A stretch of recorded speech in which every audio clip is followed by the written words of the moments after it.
Hello, good morning, student. Welcome to my channel Swastik Education Tech ACT. Swastik Education Tech ACT.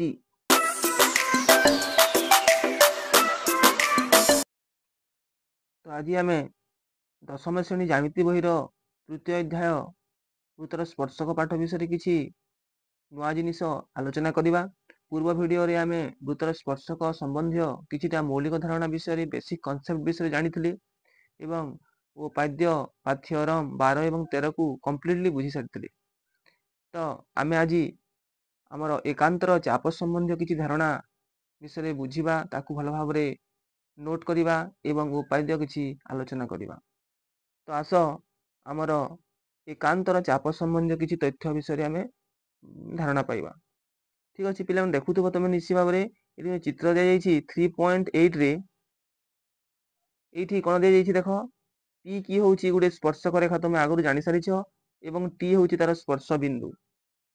ତ P Q ଉପରେ ଯେଉଁ ସ୍ପର୍ଶ ବିନ୍ଦୁ ଟି ରହିଲା, ଟି ଉପରେ ଯେଉଁ ଏଠାରେ ଏଟି ଯେଉଁ ରେଖାଟା ଦେଖୁଛ ତମେ, ଏଟି ରେଖା ଅଙ୍କନ କରାଯାଇଛି। ଏହା ଗୋଟେ ହେଉଛି ବୃତ୍ତର ଜିଆ। ଯେହେତୁ ସ୍ପର୍ଶ ବିନ୍ଦୁ ଦେଇ ଏହା ଅଙ୍କିତ ହେଇଛି, ତାହାକୁ ଆମେ କହିବା ସ୍ପର୍ଶ ବିନ୍ଦୁଗାମୀ ଜିଆ ବୋଲି କହିବା। ଏହା କ'ଣ କହିବା ଆମେ? ସ୍ପର୍ଶ ବିନ୍ଦୁଗାମୀ ଜିଆ ବୋଲି କହିବା। ଏଟି ହେଉଛି ସ୍ପର୍ଶ ବିନ୍ଦୁଗାମୀ ଜିଆ, ଯାହାକି ପି କ୍ୟୁ ସ୍ପର୍ଶକର। ପି କ୍ୟୁ ସ୍ପର୍ଶକର ସ୍ପର୍ଶ ବିନ୍ଦୁଗାମୀ ଜିଆ କିଏ ହେଲା? ଏଟି ହେଲା। ତ ଯେତେବେଳେ ଆମେ ଗୋଟେ ସ୍ପର୍ଶ ବିନ୍ଦୁଗାମୀ ଜିଆ ସ୍ପର୍ଶକ ରେଖା ଉପରେ ଅଙ୍କନ କରିଦେଉ, ସେତେବେଳେ ଆମେ ଦେଖୁଛେ ଏପଟେ ପିଲାମାନେ ଆମର ଏଠି ଦେଖୁଥିବ ତମେ, ଯେତେବେଳେ ଗୋଟେ ସ୍ପର୍ଶକ ରେଖା ପିକ୍ୟୁ ପ୍ରତି ଏଟି ଏକ ସ୍ପର୍ଶ ବିନ୍ଦୁଗାମୀ ଜିଆ ଅଙ୍କନ କରାଗଲା, ଏପଟେ ଗୋଟେ କୋଣ ଆଉ ସେପଟେ ଗୋଟେ କୋଣ ତିଆରି ହେଇଛି ଏବଂ ବୃତ୍ତ ସମାନ ଦୁଇ ଭାଗରେ ବିଭକ୍ତ ହେଲା। ବୃତ୍ତ ଦୁଇ ଭାଗରେ ବିଭକ୍ତ, ସମାନ ନୁହେଁ। ଏଇଠି ଗୋଟେ ଦୁଇଟି ଚାପରେ ସେ ବିଭକ୍ତ ହେଲା ବୃତ୍ତଟି। ଦେଖୁଥିବ ଏଟି ସ୍ପର୍ଶ ବିନ୍ଦୁଗାମୀ ଜିଆ ଏଟି ଦ୍ୱାରା ବୃତ୍ତଟି କ'ଣ ହେଲା? ଦୁଇଟି ଚାପରେ ବିଭକ୍ତ ହେଲା। ଗୋଟେ ହେଉଛି ପିଲେ ଏ ଡି ଟି ଚାପ ଏପଟେ, ଆଉ ସେପଟେ ହେଉଛି ତାର ବିପରୀତ ଚାପ ହେବ ଏ ବି ଟି ଚାପ। ଏଭଳିଆ ଦୁଇଟି ଚାପରେ ବିଭକ୍ତ ହେବ କାହା ଦ୍ୱାରା? ସ୍ପର୍ଶ ବିନ୍ଦୁଗାମୀ ଜିଆ ଦ୍ୱାରା। ଏବଂ ଦୁଇଟି କୋଣ ମଧ୍ୟ ତିଆରି ହେବ। ଏଠି ଏ ଟି ପି କୋଣ, ଏ ଟି ପି କୋଣ ଏବଂ ସେପଟେ ଏ ଟି କ୍ୟୁ କୋଣ। ଏଭଳିଆ ଦୁଇଟି କୋଣ ତିଆରି ହେବ। ତ ଆମେ ଯେତେବେଳେ ଏଠି ଦେଖିବା ଯେ ଏ ଟି ପି କୋଣର ଏକାନ୍ତର ଚାପ କିଏ ହେଇଯିବ? ତାର ବିପରୀତ ଚାପ ହେଇଯିବ ଏ ବି ଟି ଚାପ। ଏବଂ ସେ ଏ ବି ଟି ଚାପରେ ଯେଉଁ ଦୁଇଟି କୋଣ ତିଆରି ହେଲା, ତ ଆମେ ଚାହିଁଲେ ଅସଂଖ୍ୟ କୋଣ ତିଆରି କରିପାରିବା। ଏହା ଉପରେ ଆମେ ଅସଂଖ୍ୟ କୋଣ ତିଆରି କରିପାରିବା।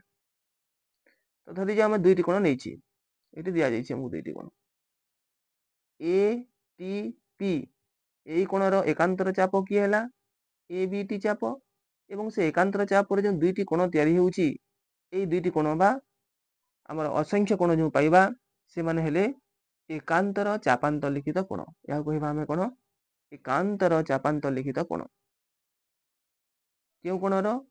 ଏ ଟି ପି କୋଣର ଏକାନ୍ତର ଚାପାନ୍ତଲିଖିତ କୋଣ କିଏ ହେଲା? ଏ ବି ଟି ଏବଂ ଏ ସି ଟି, ଯୋଉଟା ବି କହିପାର। କିମ୍ବା ଆହୁରି ମଧ୍ୟ ଯଦି କୋଣ ତିଆରି କରିଥିବ, ସେ କୋଣର ନାମ କ'ଣ ଦେଇକି ଆମେ କହିପାରିବା।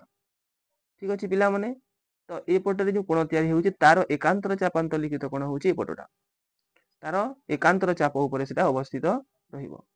ଠିକ୍ ସେହିପରି ଆମେ ବିପରୀତ ପଟ ଆଡ଼କୁ ଯିବା। ଟିକେ ଦେଖ ପିଲେ, ଉଲ୍ଟା ପଟ ଆଡ଼କୁ ଟିକେ ଯେତେବେଳେ ଯିବା, ଏପଟେ ଏ ଟି କ୍ୟୁ କୋଣ, ଏ କୋଣଟା ଦେଖୁଥିବ ଏ ଟି କ୍ୟୁ କୋଣର ଏକାନ୍ତର ଚାପ କିଏ ହେଲା? ନା ଏ ଡି ଟି। ତ ଏ ଡି ଟି କୋଣ ଉପରେ ଯେଉଁ କୋଣ ତିଆରି ହେଇଛି, ଏ ଡି ଟି ଚାପ ଉପରେ ଯେଉଁ କୋଣ ରହିଛି ଏ ଡି ଟି ଚାପ, ଏ ଡି ଟି କୋଣ, ସେ କୋଣଟା ହେଲା ଏବେ ଏକାନ୍ତର ଚାପାନ୍ତଲିଖିତ କୋଣ। ଏହାର ଏକାନ୍ତର ଚାପାନ୍ତଲିଖିତ କୋଣ ଏପଟ ହେଲା, ଆଉ ଏଇ କୋଣର ଏକାନ୍ତର ଚାପାନ୍ତଲିଖିତ କୋଣ ଏପଟେ ହେଲା। କ୍ଲିୟର ହେଇପାରୁଛି? ତ ଏକାନ୍ତର ଚାପ ଉପରେ ଏକାନ୍ତର ଚାପାନ୍ତଲିଖିତ କୋଣ ଅବସ୍ଥିତ ରହିବ। ତ এই ଜିନିଷ ବୁଝି ସାରିଲା ପରେ ଆମେ ଦେଖିବା ଯେ ଏଇ କୋଣ ଏବଂ ଏକାନ୍ତର ଚାପାନ୍ତଲିଖିତ କୋଣ ମଧ୍ୟରେ କ'ଣ ସବୁ ସମ୍ପର୍କ ରହିଛି। ତ ଆସ ଆମେ 3.8କୁ ଚିତ୍ରକୁ ଦେଖି ବୁଝିବା। ଏଇଠି ଦେଖ ଦିଆହେଇଛି ପିଲାମାନେ 3.8ରେ 3.9ରେ 3.9 ରେ ଗୋଟେ ଚିତ୍ର ଦିଆଯାଇଛି ଦେଖ ପିଲେ ए पी क्यू कोण माने ଏଇ କୋଣଟା ए पी क्यू कोण मेजरमेंट यार परिमाण କାହା ସହିତ ସମାନ ହେବ measurement of P R Q यार एकांतर चापांतर लिखित कोणର परिमाण सह समान ठीक सेହିପରି ଆମେ ଯେତେବେଳେ ଯିବା ବିପରୀତ ପଟ ଆଡ଼କୁ ଦେଖ ଏଇଠି ବିପରୀତ ପଟକୁ ଦେଖ ଟିକେ ଏଇଠି ଆମର କୋଉଟା बीपीक्यू कोण का सहित समान हेबो मेजरमेंट ऑफ कोण पीएसक्यू यार एकांतर चापांतर लिखित कोण सह परिमाण सह समान एक कथा को हमें ग्रहण करिबा याकू हमर उपपाद्य याकू प्रयोग करी समाधान किछि करिबा तो एकांतर चापांतर लिखित कोण परिमाण सह समान होउछि तो आस आमे किछिटा उपपाद्य विषय आलोचना करिबा तो ये देख पिले अन्य एक सूचना बा संकीर्ण धारणा आम जानिबा वृत्तर बहिस्थ एक बिंदु मध्य देई वृत्त प्रति अंकित छेदक तो ये देख पिले आम जिते वृत्तर बहिस्थ एक बिंदु वृत्तर आम गोटे छेदक छेदक बोली कहूँ चित्र नंबर 1 जो देखुच आमर गोटे एल रेखा वृत्त को ए और बी दुईटी भिन्न बिंदु रे छेद करुछि तो एठारे एल रेखा होछि छेदक छेदक रेखा तो वृत्तर बहिस्थ एक बिंदु पी ठारू एठी जेतेबेले आमे छेदक अंकन करिबा एठी एल एक छेदक L1 आहरी मध्ये असंख्य छेदक अंकन करि पारिबा तो ए सब क्षेत्र रे कोन हेबो वृत्तर बहिस्थ बिंदु रु आमे वृत्त प्रति असंख्य छेदक अंकन करि पारिबा एवं से माने समस्त कोन हेबो वृत्त को दुईटी भिन्न भिन्न बिंदु रे छेद करिवे तो आमे देखिबा सेमानकर अनुपात गुडी मध्ये समानुपाती हुए से कथा आमे परवर्ती अध्याय किछि आमे सेटा बुझी परिबा तो एठी हमको खाली धारणा दे दैछि वृत्तर बहिस्थ बिंदु मध्य देई बहिस्थ बिंदु देई आमे वृत्त प्रति छेदक अंकन करि परिबा एवं स्पर्शक मध्य अंकन करि पारुछि वृत्तर बहिस्थ बिंदु देई आमे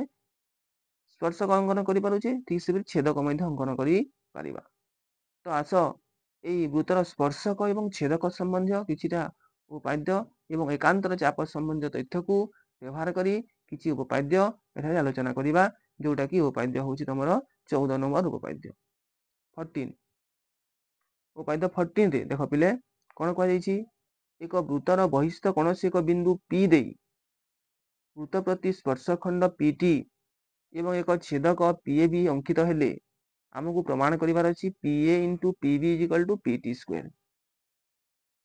उपाद्य 14 बहुत इंपोर्टेंट उपाद्य परीक्षा रे बारंबार आसुची तो तुम टिके ध्यान देई ताकू देखो एवं जमारू वीडियो को स्किप करिवनी ताकू नोट करिवो पिला माने आ डाउट थिले कमेंट करिवो तो ये देखो कोन कहै चित्रटी अंकन करिबा हमर उक्ति को पढ़ी कि चित्रटी सब बेले अंकन करा जाय तो उक्ति हम पढ़ी देले उक्ति पढ़ी सारला परे हम चित्रटी अंकन करिबा कोन कहै छि ना गुटे वृत्तर बहिस्थ गुटे बिंदु P देई वृत्त प्रति स्पर्शखंड PT एवं एक छेदक PAB अंकित हेले PA * PB गुण कले से PT ର स्क्वायर सह समान हेबो याकू हम प्रमाणित करबार अछि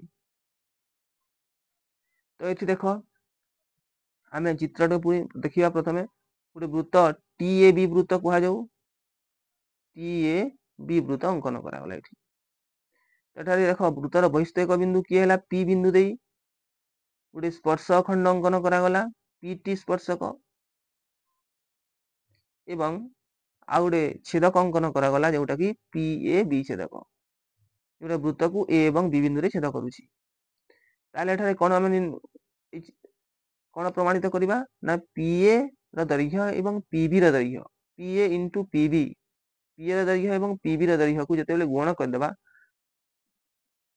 ता कहा सहित समान हेबो PT ର वर्ग सह समान हेबो PT ର स्क्वायर सह समान हेबो या को हमहु प्रमाण करिवार अछि तो दत्त कोन लिखिबा जोटे दिया जायछि देखो लिखि देबा दत्त अछि हमर कोन ना एठी TAB वृत्त रे O केंद्र बिंदु P होछि बहिस्थ बिंदु P बिंदु दे अंकित छेदक हम अंकन कले वृत्त को जहा A ओ B बिंदु रे छेद करी एवं PT होछि स्पर्शक RT हैला स्पर्श बिंदु स्पर्श T बिंदु रे स्पर्श करूछि PT स्पर्शक वृत्त को बिंदु रे स्पर्श कला T बिंदु रे स्पर्श करी ठीक है जोटा दिया जायछि हमें दत्त रे लिखि देले तापर प्रामाण्य को आसीबा जोटा प्रमाण करिवार अछि PA * PB समान PT स्क्वायर।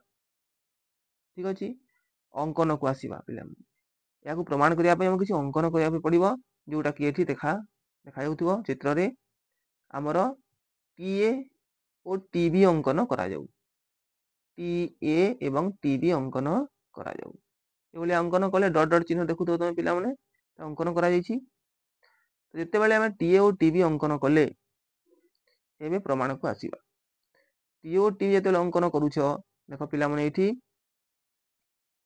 कोन होईछि ना TAB वृत्त रे T बिंदु रे PT स्पर्शक PT हला कोन एठी देखो PT हला स्पर्शक हमर एकांतर चाप संबंधित तथ्यटी आमे ताकू प्रयोग करिवा तो एठारे ए वृत्त देखुछ वृत्त रे PT हला स्पर्शक एवं TA बा AT एटा होची तार स्पर्श बिंदुगामी जिया तेणु करी कोन हेबो ना PTA ए कोणटी ए कोण रे एकांतर चाप की हेबो एटा TBA ए बड़ चापटा हेबो तो बड़ चाप ऊपर जे कोण तयारी होउची देखो तार एकांतर चापांत लिखित कोण ए दुटीर परिमाण कोन हो जिवो समान हो जिवो तमे पढुची आगो प्रमेय 3.2 रे हम जानिछि बा एकांतर चाप संबंधी तथ्य जेतेले हम धारणा पाउथली सेते बेले बुझी सारिछि तो एठी ए कोणर परिमाण या सहित समान हेबो तो एठी देखिबा ए कोणटा यार सहित समान होउची तो आमे ए दुटी त्रिभुज को सदृश करिया पय चाहिबा देखो पिला माने को त्रिभुज त्रिभुज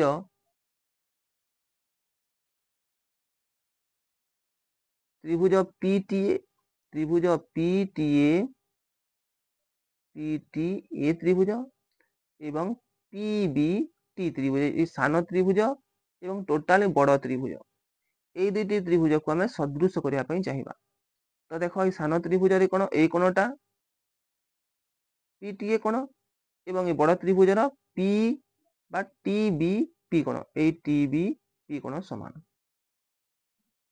ए सान त्रिभुज रा गुटे कोण एवं बड़ त्रिभुज रा गुटे कोण समान हैला ठीक अछि सान त्रिभुज रा गुटे कोण बड़ त्रिभुज रा गुटे कोण समान एवं देखो पिला माने एठी को कोणटा TPA कोण एटा एवं TPB कोण बड़ त्रिभुज रा मध्य से गुटे कोण सान त्रिभुज रा मध्य से गुटे कोण एवं बड़ त्रिभुज रा मध्य से गुटे कोण तेणु याकू कहिबा हमें साधारण कोण एटा होची साधारण कोण तेणु गुटे त्रिभुज रा दुईटी कोण अन्य गुटे बड़ त्रिभुज रा मध्य ए कोण एवं ए कोण दुईटी कोण समान हैला ताहेले को सादृश्य अनुଯାयी दुईटी त्रिभुज सदृश हेबे अर्थात एठी को त्रिभुज अतएव PTA त्रिभुज सान त्रिभुजटा PTA त्रिभुज एवं PBT त्रिभुज को सादृश्य अनुଯାयी कोन हेले सदृश हेले जेतेले सदृश हुअन्ति पिला माने दुईटी त्रिभुज सेमानकर बाहु मानकर अनुपात गुड़िक समानुपाती हुए आमे सदृश पाठरे आमे बुझी सारिछि तो कोन हेबो देखो पिला माने को बाहु नेबा सान त्रिभुज रो PA बाहु एवं बड़ त्रिभुज रो PT बाहु PA by PT is equal to